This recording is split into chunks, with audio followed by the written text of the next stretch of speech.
అమలాపురం నియోజకవర్గంలో పెళ్లిమరి మండలంలో తిప్పిరెడ్డి గ్రామ పంచాయతీలో పూర్తిగా అధికార దుర్వినియోగం అనేది ఏ రకంగా చేయొచ్చో దానికి పూర్తి పరాకాష్ట ఇవాళ జరుగుతున్న ఇన్సిడెంట్. ఇక్కడ తోటి రైతున్నాడు సర్దార్ అని చెప్పేసి అతని పేరు. పూర్తిగా అతని భూమి మొత్తం చూడండి ఏ రకంగా మొత్తం వచ్చేసి ఫెన్సింగ్ అంతా పీకేశారు. అతనికి పట్టా భూమి ఉంది, పట్టా భూమి కూడా మొత్తం పీకేశారు. ఎంఆర్ఓ గారు నోటీస్ ఇవ్వలేదు. పైగా ఈ ముందర ఉండేది బంజరు భూమి అని చెప్పేసి ఇది కోర్టులో కేసు నడుస్తుంది.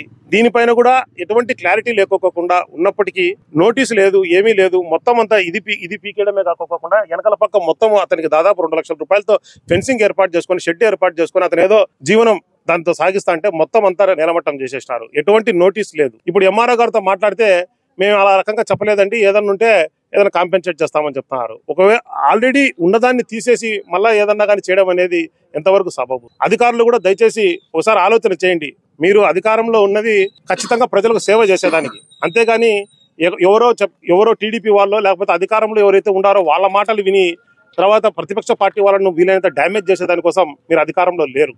మీ పదవికి మీరు ఖచ్చితంగా గౌరవం వన్న తీసుకొని రావాలి అంటే ఖచ్చితంగా అందరికి సమన్యాయం జరిగితేనే అది జరుగుతుంది. ఈ రకంగా ఈ పర్సన్ మొత్తం అన్ని డాక్యుమెంట్స్ అన్ని ఉన్నాయి, అతనికి కోర్టులో వేసింది కూడా ఉన్నాయి, అన్ని A to Z మొత్తం అన్ని ఉన్నాయి. ఏ రకంగా వీరి భూమిని వచ్చేసేసి వీరికి నోటీస్ లేకోకుండా ఏ రకంగా అతను పగలగొడతారో దయచేసి ప్రజలందరూ కూడా గమనించండి. అధికార దుర్వినియోగం ఏ రకంగా చేస్తున్నారు అనేది టీడీపీ ప్రభుత్వంలో అనేది మీ అందరికి కూడా తెలుస్తుంది. ఫస్ట్ రైతులకు ఎటువంటి సహాయం రాష్ట్ర ప్రభుత్వం చేయడం లేదు. అధికారంలోకి రాగానే అన్నదాత సుఖీభావ ఇస్తామని చెప్పినారు, ఇంతవరకు అన్నదాత సుఖీభావ లేదు. ఖరీఫ్ సీజన్ ఆల్రెడీ స్టార్ట్ అయింది, ఈ సంవత్సరం ఇస్తామంటున్నారు. ఖరీఫ్ సీజన్ స్టార్ట్ అయింది, ఇంతవరకు ఎవరికి ఇస్తారు, ఎంతమందికి ఇస్తారు, ఎంతమంది రైతులు దాంట్లో ఈసారి ఇస్తారని చెప్పేసి కూడా ఎటువంటి క్లారిటీ లేదు. రైతులకు గిట్టుబాటు ధర లేదు, రైతులను పూర్తిగా నాశనం చేస్తున్నారు. దాంతోపాటు ఇలాంటి పనులన్నీ చేసేసి పూర్తిగా రైతులను పూర్తిగా నిర్వీర్యం చేస్తుంది చంద్రబాబు నాయుడు గారి కూటమి ప్రభుత్వం అని చెప్పేసి తెలియజేసుకుంటూ, ఖచ్చితంగా ఎంత దూరమైనా కానీ సర్దార్ కోసం మేము పోతాం, వైఎస్ఆర్సీపీ పార్టీ తోడుగా ఉంటుంది.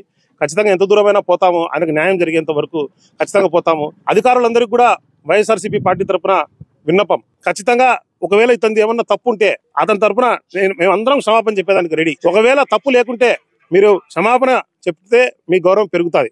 ఒకవేళ చెప్పకపోయినా కానీ ఇతర మానాన్ని వదిలేసి ఖచ్చితంగా అతనికి జరగాల్సిన నష్టం అంతా కూడా భర్తీ చేయాలని చెప్పేసి ప్రభుత్వానికి, అధికారులకు, కలెక్టర్ గారికి, జాయింట్ కలెక్టర్ గారికి, ఐఏఎస్ ఆఫీసర్లు దయచేసి మీరన్నా కానీ న్యాయం సైడ్ ఉంటారు అని చెప్పేసి విజ్ఞప్తి చేసుకుంటూ ఖచ్చితంగా ఈయనకు న్యాయం జరిగేంత వరకు వైఎస్ఆర్సీపీ పార్టీ తోడుగా ఉంటుంది. ఎంత దూరానికైనా మేము వెళ్ళేదానికి సిద్ధం అని చెప్పి తెలియజేసుకుంటూ